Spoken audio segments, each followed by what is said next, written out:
warahmatullahi wabarakatuh. Perkenalkan, saya Mayasari Suamole SKM MKM, salah satu dosen tetap di Universitas Muhammadiyah Maluku Utara, Fakultas Ilmu Kesehatan Program Studi Kesehatan Masyarakat.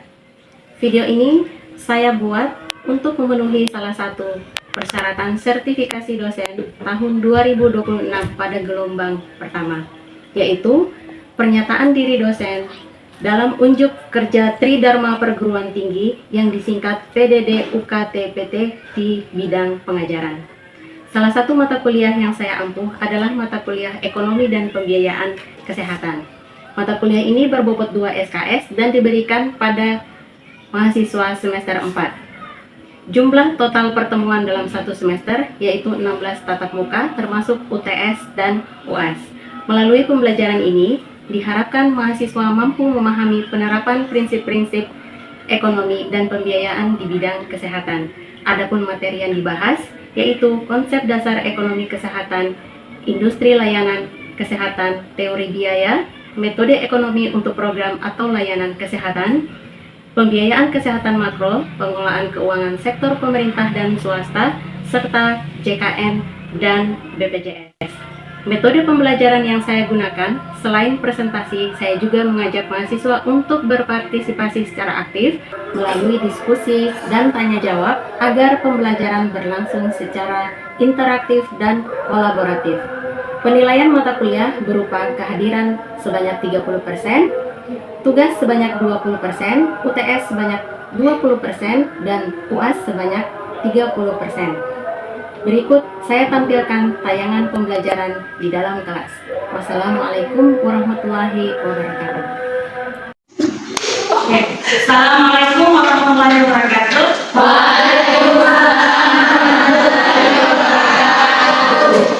Apa kabar hari ini? Baik. Alhamdulillah. Ada yang tidak masuk? Ada. Oke, yang tidak masuk nanti minta materi ke teman-teman yang lain ya. Oke, sebelum saya masuk ke materi selanjutnya, minggu lalu kita ada belajar tentang materi apa maksudnya? Materi tentang apa? Apa yang dimaksud dengan JKN? Ada yang tahu? Oke, silakan Mas. JKN adalah jaminan kesehatan nasional.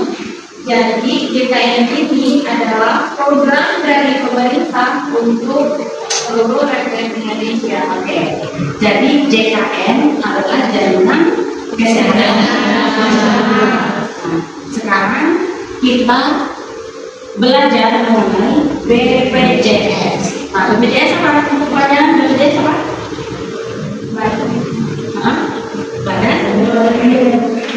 Penyelenggaraan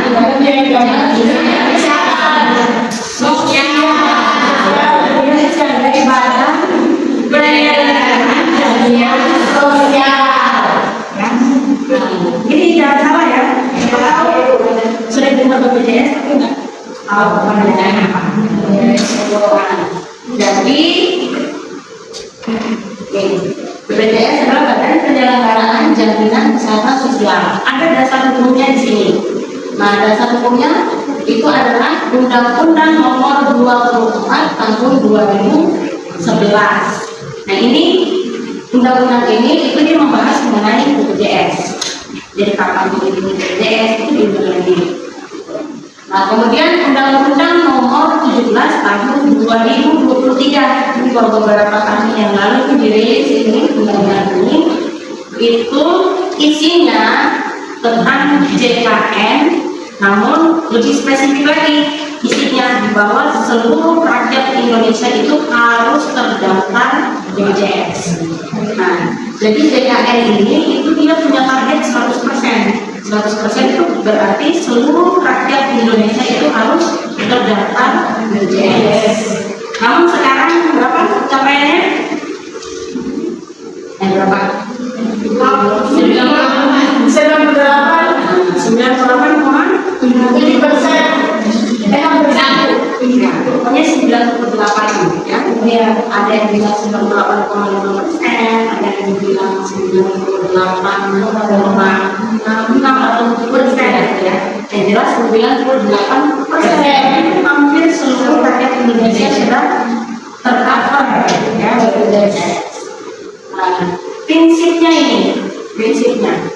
prinsip JKN-nya ini adalah BPJS itu dan JKN ini prinsipnya adalah gotong royong. Gotong royong tadi ya kan? Jadi yang kaya bantu yang miskin, ya, yang susah, yang tidak susah bantu yang susah, kayak gitu. Nah kemudian nirlaba. Apa yang itu nirlaba? Nirlaba itu artinya dia tidak mengambil keuntungan BPJS. Nah kemudian ada portabilitas. Portabilitas itu artinya kita punya kartu BPJS ini itu bisa dipakai di mana aja, kayak gitu. Jadi nggak perlu, misalkan kalian dari daerah mana, misalkan dari Kalteng, terus sakit di sini, nah kartunya bisa dipakai tanpa harus pindah dulu kakaknya, pindah dulu KTP-nya, kayak gitu. Jadi langsung bisa dipakai. Nah, kemudian kepesertaan wajib, nah gitu. Saya dirilis Undang-Undang Nomor 17 Tahun 2023. Nah, itu bahwa seluruh rakyat Indonesia wajib terdaftar di BPJS. Nah, kemudian tupoksinya, tupoksi itu apa sih? Tupoksi tugas pokok dan fungsi. Tupoksi apa dikasih singkatan? Fungsi, tugas pokok dan fungsi. Jadi digabung itu dari tiga itu. Nah, yang pertama, jadi tupoksinya BPJS itu ada 6. Yang pertama itu adalah mengelola kepesertaan. Jadi orang kalau mau daftar BPJS kemana? BPJS ya. Daftarnya itu pokoknya yang mengelola kepesertaannya. Terus itu yang dibuat itu, nah itu ya, jadi BPJS yang mengelola. Kemudian yang kedua mengeluarkan iuran. Jadi orang bayar iuran ke BPJS ya, bukan program ya, ke BPJS. Jadi BPJS bayarnya itu nanti baru mereka kerjasama dengan lingkungan, jadi bisa bayar lewat lingkungan ya. Kemudian lewat bank manapun aja itu bisa. Kita punya mungkin punya bank apa itu nanti bisa bayar BPJS. Jadi kalau pakai banking biasanya bisa lihat. Kemudian yang ketiga membayar klaim BPJS. Jadi BPJS ini bertugas juga untuk membayar klaim dari puskesmas atau rumah sakit gitu. Nah kalau puskesmas itu namanya apa ya namanya tuh? Jadi kalau di rumah sakit Cidijis ya, Cidijis. Nah, gitu. Jadi satu penyakit itu dikatakan satu paket. Misalkan dia penyakit jantung, berarti satu paket penyakit jantung. Kalau misalkan dia sesar, berarti satu paket. Satu paket itu artinya mulai dari dia masuk sampai dia keluar ke situ. Kalau misalkan BPJS itu memakai penyakit jantung itu adalah 50 juta misalkan 50 juta, berarti pasien BPJS masuk mau 2-3 hari, 3 hari, kayak gitu ya, mau 4 hari sampai dia keluar, ya tetap segitu 50 juta. Kemudian dikasih obat apapun, ya tetap BPJS bayarnya 50 juta. Nah, gitu. Jadi itu istilahnya paketan. Nah, kemudian yang keempat adalah mengelola amanat. Jadi dana dari iuran BPJS itu nggak boleh diambil juga. Jadi dananya ini itu nggak boleh dicampur adukan dengan dana operasional. Nah, jadi dana operasionalnya diambil dari mana? Ya dari iuran juga, tapi hanya berapa persen? Ya, hanya 4%, ya. Nah, jadi hanya 20%. Jadi 20% diambil, dananya itu diambil hanya 20% untuk apa? Untuk bayar karyawan, untuk bayar IT-nya, ya. Kemudian yang untuk bayar operasionalnya yes. Nah, sisanya ini tidak boleh diganggu gugat. Jadi untuk betul-betul untuk membayar kesehatan masyarakat, ya. Jadi bayar ke puskesmas atau ke rumah sakit, ya. Nah, rumah sakit ini bisa rumah sakit swasta, bisa klinik, pokoknya yang bekerja sama dengan BPJS. Nah, kemudian yang kelima, monitor dan evaluasi. Nah ini, kan, ini sebelum waktu pertama kali BPJS itu dirilis, tidak digunakan. Nah ini banyak kesenjangan di rumah sakit atau di puskesmas, ya, kesenjangannya, ya.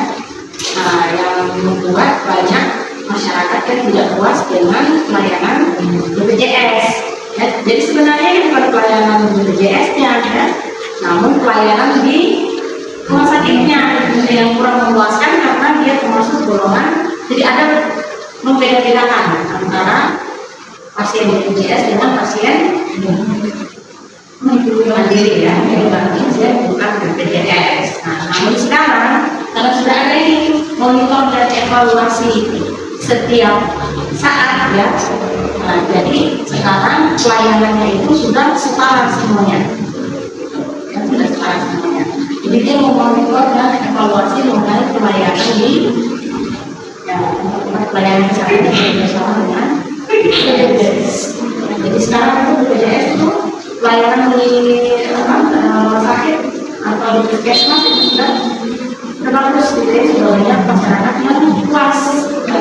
Nah, kemudian yang keenam adalah sosialisasi JKN, karena JKN ini targetnya adalah 100%, ya, 100%. Makanya mereka BPJS ini dia punya tugas salah satunya adalah sosialisasi tentang JKN.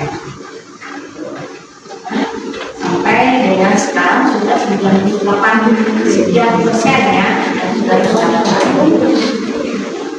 Kemudian nih, sumber dananya dari mana sih sumber dananya? Iya, penting nih, sumber dananya ini ada 4 di sini. Ada iuran dan jadi sumber dananya itu dari iuran dan bantuan pemerintah. Nah, komponennya ini, jadi iuran, ya, sumber dananya dari iuran dan bantuan pemerintah itu diatur. Jadi bukan BPJS yang menentukan, ya, bukan BPJS yang menentukan, tapi sudah ada, sudah diatur, sudah ditetapkan. Jadi di seluruh Indonesia dimanapun itu iuran BPJS itu besarannya sama. Nah, komponennya itu yang pertama adalah iuran PPU. PPU itu apa?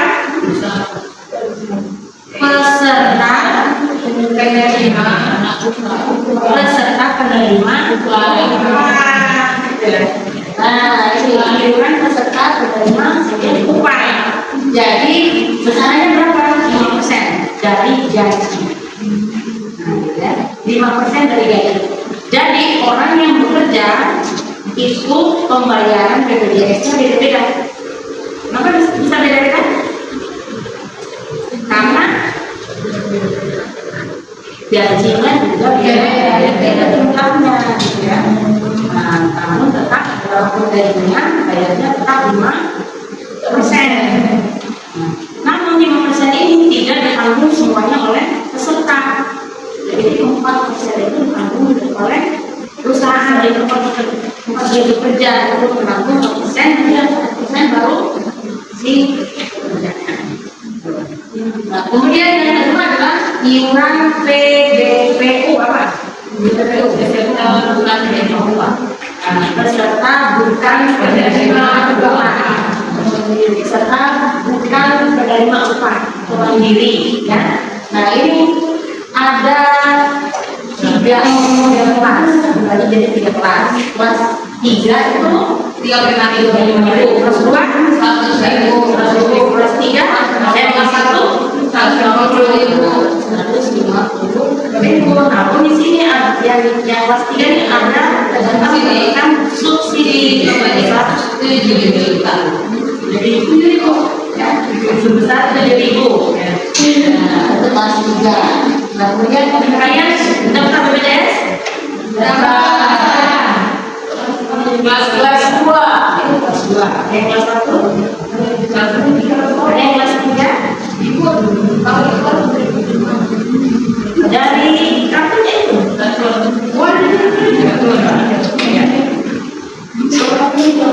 Oke, kemudian yang ketiga. Yang ketiga adalah iuran PBI. PBI apa PBI? Penerima bantuan iuran.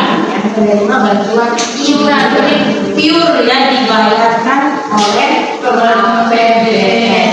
Jadi dari APBN masih besar dan tahun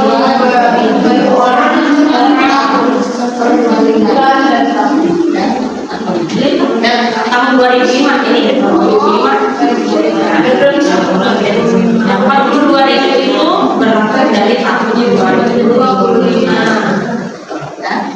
Nah ini sudah pure dibayar oleh APBN.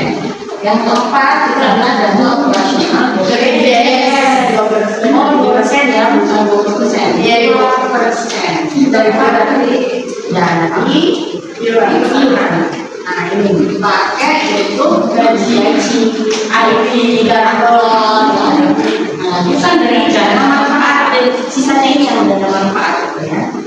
98% itu pure untuk membayar dana operasional. Dana operasional untuk membayar ini rumah sakit dan puskesmas. Nah, jadi kalau puskesmas itu namanya kapitasi. Kalau rumah sakit namanya inacibitis. Nah, kayak tadi ya, inacibitis itu ya kayak tadi yang saya jelaskan. Jadi ada pakai-pakai kemudian kalau kapitasi yang puskesmas itu nanti dihitung per orang. Jadi misalkan BPJS itu dia bayar 10.000 per orang. Nah nanti misalkan ya dalam saya contohkan 1 bulan ini dia bayar BPJS itu memperkirakan bahwa ada 200 pasien BPJS yang akan berobat ya. Jadi 1 bulan itu nanti dikasih segitu, jadi 100.000 dikalikan 200 berapa? 200 dikalikan 20.000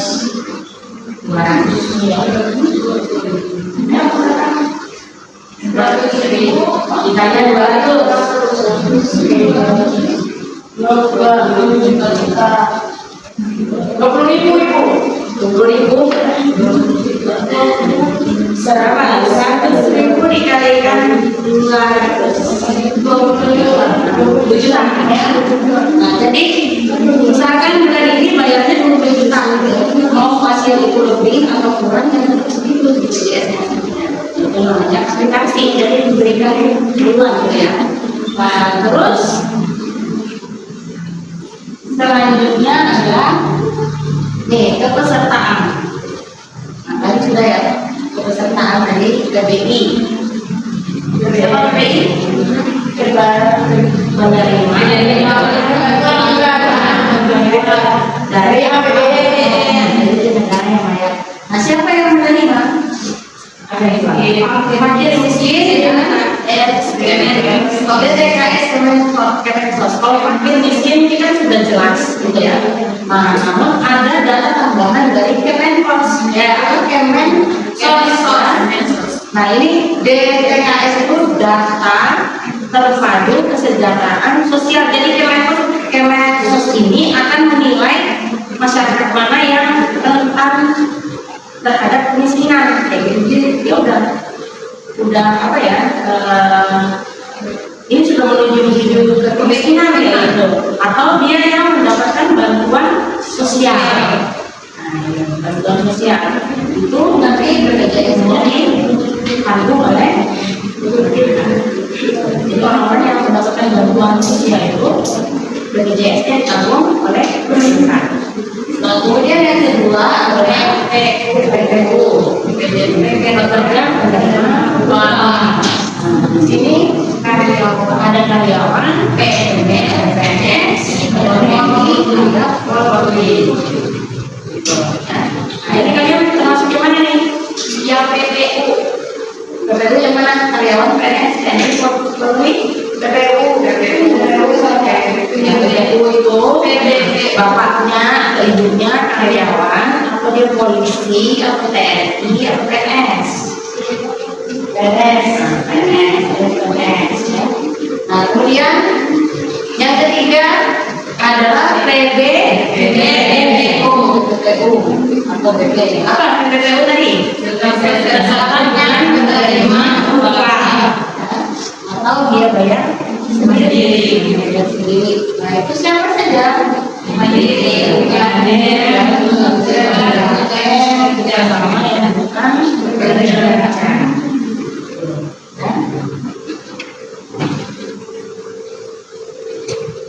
Oke. Kemudian selanjutnya adalah pelayanan kesehatan peserta. Yang pertama adalah manfaat medis. Jadi BPJS itu, kita menggunakan BPJS itu manfaatnya apa sih? Apa sih yang kita dapat dari BPJS ini atau JKN ini ya? Nah, yang kita dapat itu adalah rawat jalan, ya, kemudian inap, kemudian laboratorium, ya, kemudian radiologi, pengobatan, perawatan medis, operasi, kanker, ya, banyak semuanya yang dicover sama BPJS. Nah, kemudian yang kedua adalah yang tidak ditanggung nih, ya, yang tidak ditanggung oleh BPJS, estetika. Apa itu estetika? Hidungnya bengkok mau dilurusin, itu estetika kan. Matanya sipit mau dibuangin, atau matanya udah belok mau disipitin, kayak gitu. Dan bibirnya tipis mau disebelin. Nah, itu tidak ditanggung oleh BPJS. Kemudian infertilitas. Apa itu? Nah, ini biasanya orang-orang yang mama hamilnya mau punya anak, ingin hamil, mereka menggunakan bayi tabung. Tidak di cover oleh kemudian gigi palsu. Nah, ya, gigi palsu ini.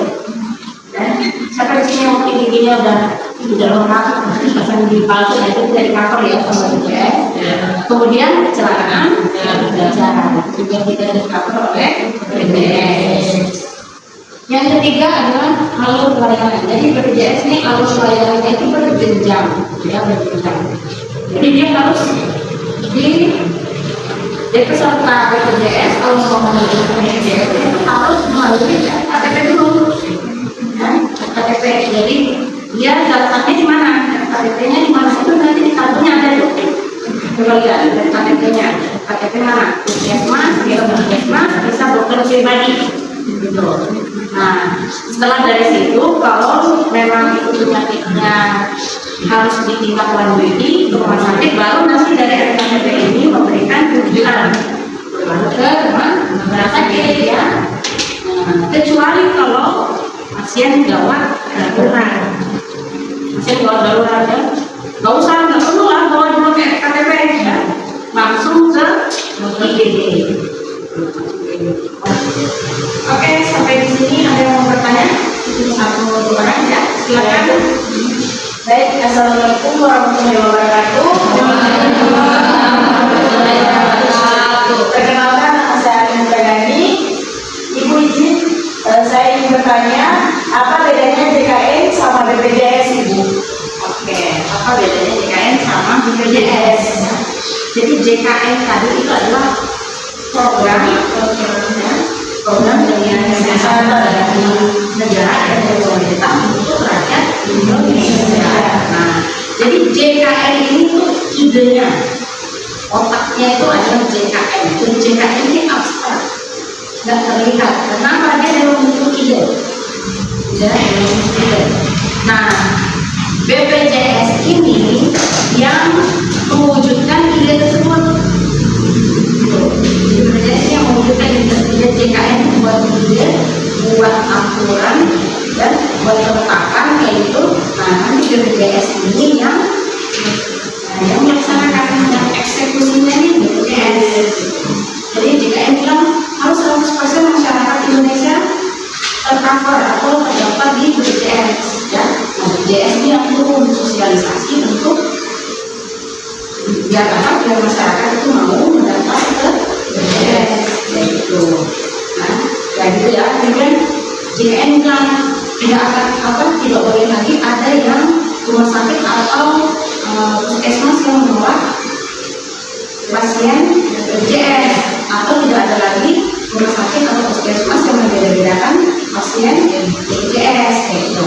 Nah, itu berarti nanti BPJS yang menentukan untuk melaksanakan ide tersebut gitu ya. Jadi mereka melakukan tadi itu monitoring dan evaluasi ya. Monitoring dan evaluasi itu juga dari kesinambungan ya, terus menerus, jadi tidak hanya 1-2 kali tapi terus menerus, apalagi kalau ada keluhan dari masyarakat bahwa rumah sakit A, puskesmas A atau puskesmas B layanannya kurang, nah terdengar di BPJS akan turun dan mereka cek. Itu bedanya ya, JKN dan BPJS. JKN itu ibaratnya apa ya, mobilnya ya, nanti BPJS itu supirnya ya gitu. Ibaratnya seperti itu. Paham ya? Oke. Assalamualaikum warahmatullahi wabarakatuh. Waalaikumsalam warahmatullahi wabarakatuh.